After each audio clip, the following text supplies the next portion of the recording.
Dans une approche de gestion centrée processus, on parle généralement de cycle de vie du processus. En effet, l'organisation entre dans une démarche d'amélioration continue de la performance et de la qualité de ses pratiques. Le cycle de vie du BPM comprend les actions suivantes: stratégie et planification, analyse des processus, conception, construction des processus, pilotage des processus, évolution, transformation des processus, management continu des processus. Piloter par les processus est un choix stratégique. Aussi, la direction, en fonction des objectifs stratégiques, service client, performance commerciale, performance opérationnelle, maîtrise des risques, responsabilité sociétale de l'entreprise, doit indiquer quelles sont ses priorités, quels sont les processus qu'elle estime stratégiques, critiques et qui devront être traités en priorité. Son rôle est aussi d'apporter chaque fois que nécessaire son soutien aux pilotes de processus, d'inciter ceux-ci et les hiérarchiques à coopérer pour que les objectifs des uns et des autres soient pris en compte pour le bien de l'entreprise. Par des actions de communication, elle peut montrer son engagement.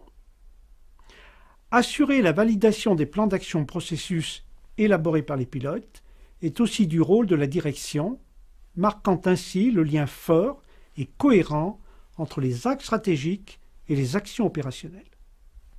L'analyse des processus permet aux pilotes de processus d'appréhender, à travers la liste des processus dont chacun a la responsabilité, comment ceux-ci s'articulent les uns par rapport aux autres et comment ils se situent dans le contexte général de l'organisation de l'entreprise.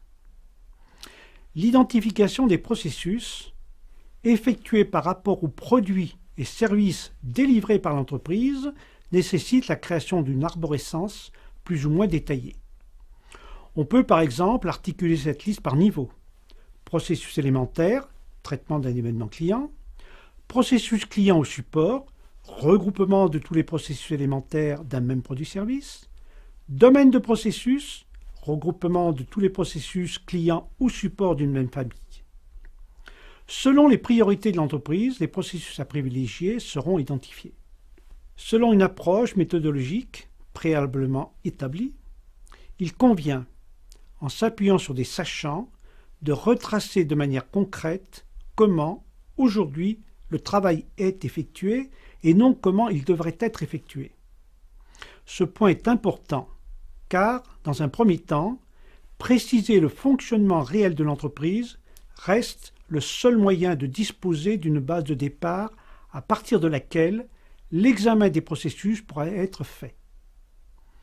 Construire un processus, c'est décrire l'enchaînement des activités qui vont du client au client, en précisant quelles sont les entités en charge de celles-ci. Des outils du marché permettent de transcrire ces enchaînements sous forme de cartes et des normes telles que le BPMN constituent des aides méthodologiques appréciables.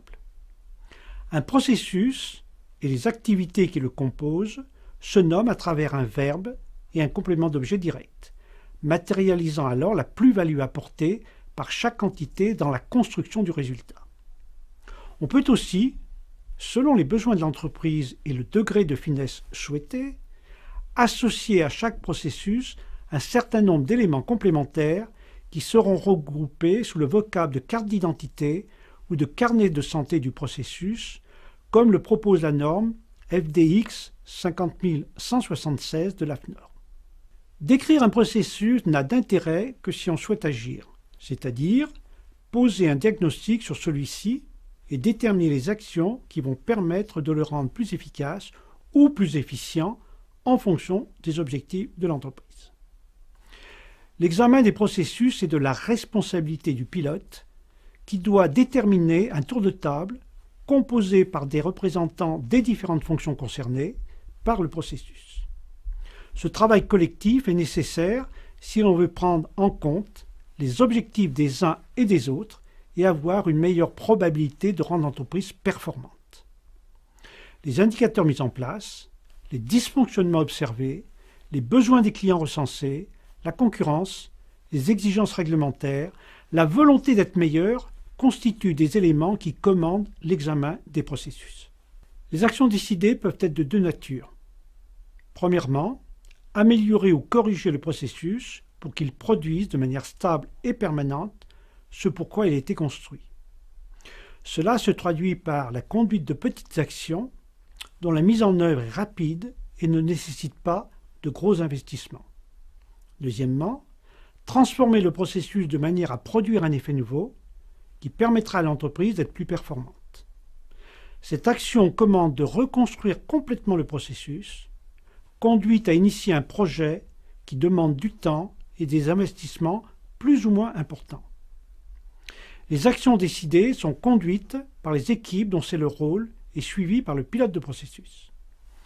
Améliorer ou corriger un processus est une action très opérationnelle. Elle se définit à travers des revues de processus périodiques, semestrielles par exemple, et le tour de table est composé de contributeurs opérationnels. Transformer un processus est une action plus stratégique qui se décide annuellement à travers la préparation d'un plan d'action processus initié par le pilote de processus avec des contributeurs stratégiques. Plan qui doit être validé au plan des orientations par un comité de niveau direction. Outre la validation des plans d'action processus, un des rôles de la direction est de les suivre de manière à s'assurer de l'atteinte des résultats. En fonction de ceci, elle peut être conduite à récompenser ou à faire évoluer les meilleurs pilotes de processus. Sa participation à certaines réunions destinées aux pilotes de processus peut être aussi une manière de matérialiser dans le temps son engagement. À côté des instances permanentes évoquées précédemment, il est aussi utile que la personne en charge de la mise en œuvre de la démarche processus assure un certain nombre d'actions visant à pérenniser celle-ci. Ces actions sont la mise en place et la diffusion des actions de communication et de formation des acteurs concernés, le maintien à jour du référentiel des processus, l'appui technique aux pilotes de processus et leur animation, la mise en place d'un audit périodique et la mesure de l'évolution de la maturité de l'entreprise en matière de pilotage par les processus. Ce cycle de vie ne fonctionne naturellement que si, au préalable, un certain nombre d'actions de préparation ont été conduites et si certaines bonnes pratiques sont respectées. Nous y reviendrons.